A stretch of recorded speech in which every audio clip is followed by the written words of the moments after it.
in comic book movies this week, and really for a while now, is that Sony has made a deal with Marvel about the usage of Spider-Man in the current Marvel films that have been so popular.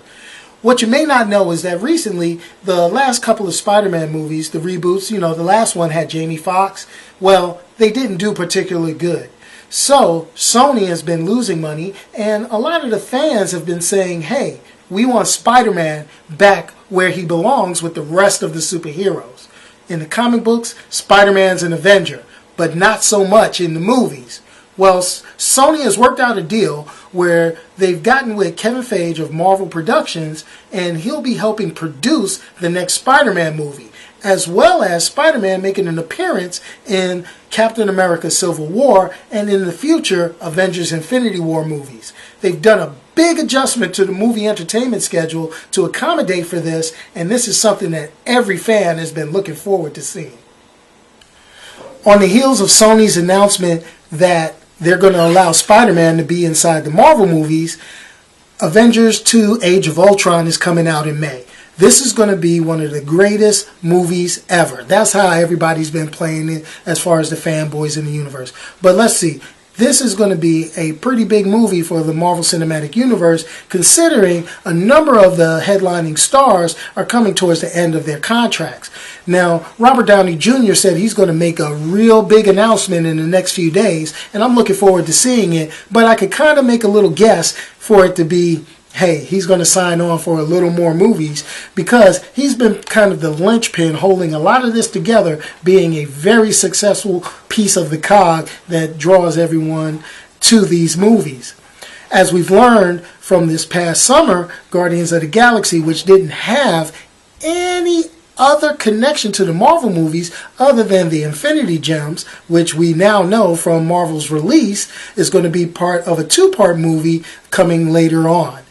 Well, Marvel has a couple of more movies coming out and TV shows that are going to add to this. Much like the Agents of S.H.I.E.L.D. television show just made a recent announcement about Inhumans in their cast. If you took a look at the last episode, which is getting ready to start their next season to explain all the cliffhangers they left. And the recent announcement of having Daredevil come out on Netflix as a show. So this is something that we're looking forward to. This is something totally new to have this many movies connected in a singular world that everybody can go ahead and tie one story to the next. It's no wonder that Sony took a look and said, hey, we want to get Spider-Man and get a piece of this pie.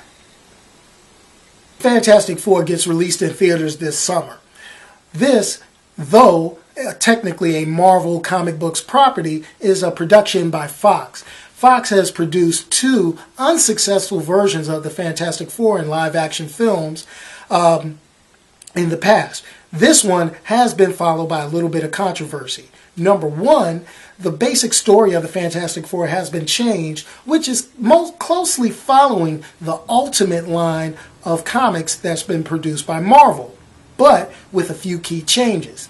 Johnny Storm, a character that's normally portrayed as Caucasian, blonde hair, blue eyes, is now portrayed by an African-American male.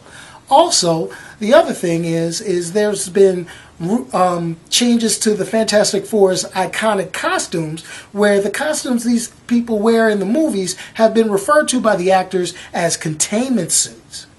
Well, this is my take on the whole thing. The Fantastic Four is the Fantastic Four. What you're trying to show me in the movies right now is a science fiction movie thinly veiled with characters who possess the same abilities as the Fantastic Four. This is the thing I'm going to give out to Fox, and this is an open invitation to Fox. I would love to see this movie ahead of time so that I don't trash it by accident. If it's a good movie, it's going to sell. But with Marvel canceling the Fantastic Four comic book later this year, and the fact that this deviates so far from the story that was introduced by Stan Lee years ago, even with his endorsement, I'm going to have a hard time swallowing this pill. Though I am curious to see what happens, I am not really excited to see this movie. Though I can say the trailer looks awesome. earlier this week, the Power Rangers got a dark, grim, and gritty reboot, which wasn't really accepted by Saban Entertainment, which forced the fan film to be removed from YouTube and Vimeo. Well, the fans kind of spoke out because actually after seeing it, it was pretty damn good. So, what does that mean? They put it back up online, and Saban Entertainment really kind of ate a little bit of crow. Even though the former Green Ranger kind of had a little say-so with his opinion, saying, hey, this was a kid-friendly show, and we really didn't want to see something like that with that type of language and that type of action. All I can say is grow up, Green Ranger, because one of the things that I've noticed is that the fans of the show are people that have grown up and grown older. Even though they retain Power Rangers property on Nickelodeon, and that is great for the kids and to keep fans engaged. And the older fans have nothing that they could say evolved with their taste.